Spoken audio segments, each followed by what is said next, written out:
अस्सलामुअलैकुम दोस्तों, मैं आपको नेक्स्ट वीडियो में खुशामदीद कहता हूँ।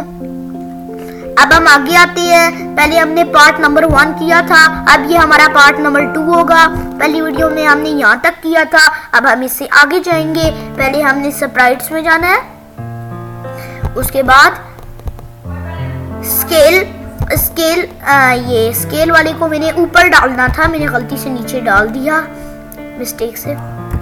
अब हम इधर ड्रम डाल देते हैं स्टारफिश, STARFISH,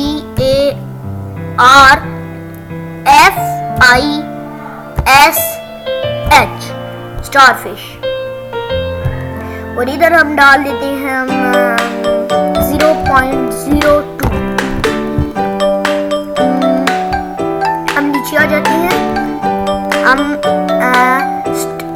सी स्नेल विजिबल ये लेते हैं।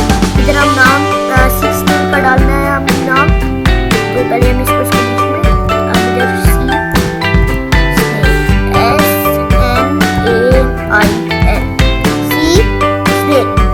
अब हम इधर आगे डालते हैं ट्रू,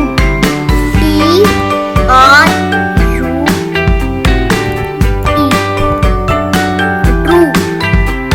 अब हम रन करते हैं।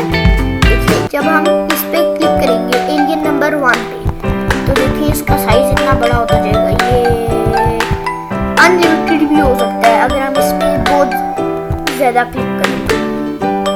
और देखिए यहाँ पे सी स्नेल नहीं है ना, अभी जब मैं इस पे 1 टाइम क्लिक करूंगा सी स्नेल आ जाएगी।